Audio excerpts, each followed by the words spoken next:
Hello students, welcome to my YouTube channel pharmacy complete information. I am Muzaffar Akram. हम बात कर रहे हैं डाइजेस्टिव सिस्टम की, जिसमें हमने डाइजेस्टिव सिस्टम किसे कहते हैं, उसके क्या क्या फंक्शन है, कौन कौन से पार्ट हैं, इसको हमने डिस्कस कर लिया था।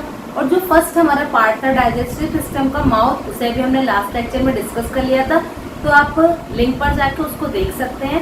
बाकी अब हम बात करेंगे नेक्स्ट पार्ट की, जिसे बोल रहे हैं फेरिंग्स।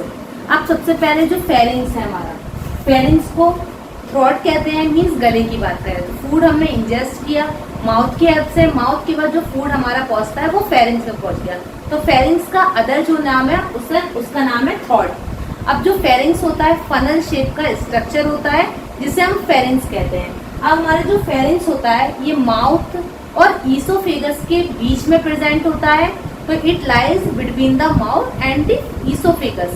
अब जो हमारा फेरिंग्स होता है 3 टाइप में प्रेजेंट है, 3 पार्ट होते हैं हमारे फेरिंग्स के। पहला है हमारा नेसोफेरिंग्स, दूसरा है हमारा ओरोफेरिंग्स एंड नेक्स्ट है हमारा लैरिंजोफेरिंग्स। तो जो हमारा नेसोफेरिंग्स होता है ये लाई करता है बिहाइंड दी नेजल कैविटी। अब हमारा नेक्स्ट है ओरोफेरिंग्स। जो ओरोफेरिंग्स है ये हमारा लाई करता है बिहाइंड द माउथ। अब नेक्स्ट जो हमारा लैरिंजोफेरिंग्स है ये हमारा लाई करता है बिहाइंड दी लैरिंग्स। और जो हमारा लैरिंग्स होता है ये सबसे लोएस्ट पार्ट होता है फेरिंग्स का। तो जो फर्स्ट पार्ट है फेरिंग्स का उसे हम नेसोफेरिंग्स कहते हैं, जो सेकंड पार्ट है उसे हम बोल रहे हैं ओरोफेरिंग्स, और जो लोएस्ट पार्ट है लोअर पार्ट है उसे हम लैरिंजोफेरिंग्स बोलते हैं। अब नेक्स्ट है एपिग्लोटिस। अब एपिग्लोटिस का जो स्ट्रक्चर होता है वो लीफ शेप स्ट्रक्चर होता है, जिसे हम एपिग्लोटिस कहते हैं। अब जो एपिग्लोटिस है इसका काम होता है, जो फंक्शन होता है कि जो फूड को हम इंजेस्ट कर रहे हैं, फूड को इनटेक कर रहे हैं, ये प्रिवेंट करता है कि जो फूड है हमारा विंड पाइप में, ट्रैकिया में और लंग्स में ना पहुंचे। तो ट्रैकिया में और लंग्स में ना पहुंचे उसमें जो हेल्प करता है, प्रिवेंट करने का काम कर रहा है, रोकने का काम कर रहा है, वो एपिग्लोटिस करता है। अब जो हमारा एपिग्लोटिस है ओपन भी रह सकता है, क्लोज भी रहता है। अब ये एपिग्लोटिस हमारा कब ओपन होता है? जब हम सांस लेते हैं, ब्रीथिंग करते हैं, और जो एयर है हमारा अलाउ करता है लैरिंग्स में पहुंचता है, तो हमारा जो एपिग्लोटिस है वो ओपन रहता है। अब जब हमारा एपिग्लोटिस, जब हम कोई भी खाने को इंजेस्ट कर रहे हैं, लिक्विड को ले रहे हैं, तब जो हमारा एपिग्लोटिस है ये क्लोज रहता है, ताकि जो फूड है हमारा वो ईसोफेगस में पहुंच जाए, फूड पाइप में पहुंच जाए, और फूड पाइप के बाद हमारा स्टमक में पहुंच जाए। तो ये हमने बात करी कि हमारा फेरिंग्स किसे कहते हैं, कितने टाइप हैं, और इसके हमारे जो फेरिंग्स हैं, और एपिग्लोटिस किसे कहते हैं। हमने माउथ डिस्कस कर लिया, फेरिंग्स की बात करी कि माउथ के बाद जो फूड है हमारा फेरिंग्स में पहुंचेगा, उसके बाद फूड पहुंचता है हमारे ईसोफेगस में। ईसोफेगस को फूड पाइप भी कहते हैं। अब ईसोफेगस फूड पाइप कह रहे हैं। जो ईसोफेगस ट्यूब होता है ये लॉन्ग ट्यूब होता है, और इसे मस्कुलर ट्यूब भी बोलते हैं। अब जो ईसोफेगस है हमारा मीन्स फूड पाइप है, ये 25 सेंटीमीटर लॉन्ग होता है।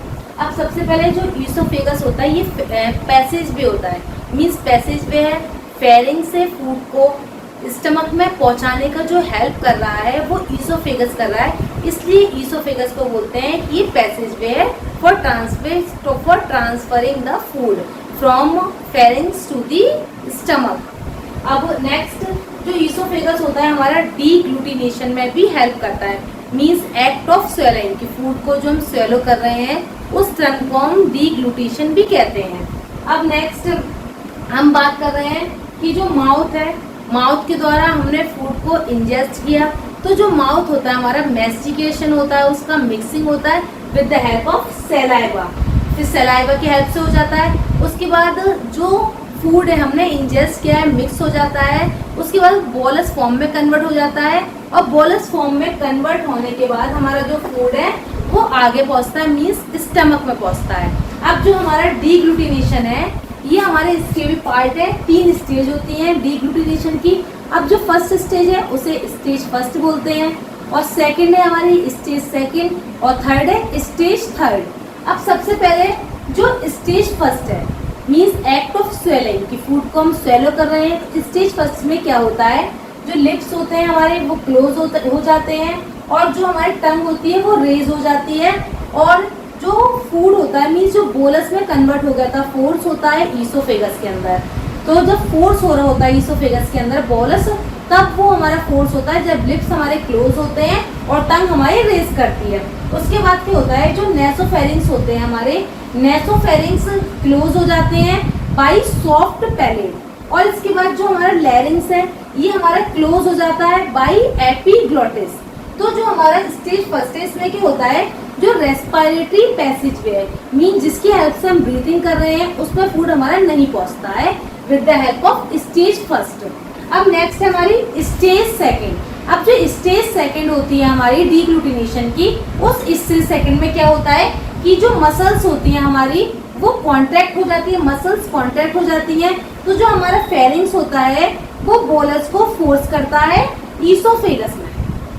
अब नेक्स्ट है स्टेज थर्ड। अब जो स्टेज थर्ड है इसमें भी कॉन्ट्रैक्शन होता है, जो मस्कुलर वॉल्स होती हैं हमारी ईसोफेगस में उनको वो कॉन्ट्रैक्शन करता है, और कॉन्ट्रैक्शन करने के बाद जो फूड है हमारा वो फॉरवर्ड हो जाता है ईसोफेगस से स्टमक में। तो हमने बात कर ली कि फर्स्ट पार्ट की कि माउथ किसे कहते हैं, नेक्स्ट हमने फेरिंग्स की बात करी थी, नेक्स्ट आज हमने बात करी है ईसोफेगस की। इसके बाद नेक्स्ट लेक्चर में हम डिस्कस करेंगे स्टमक को।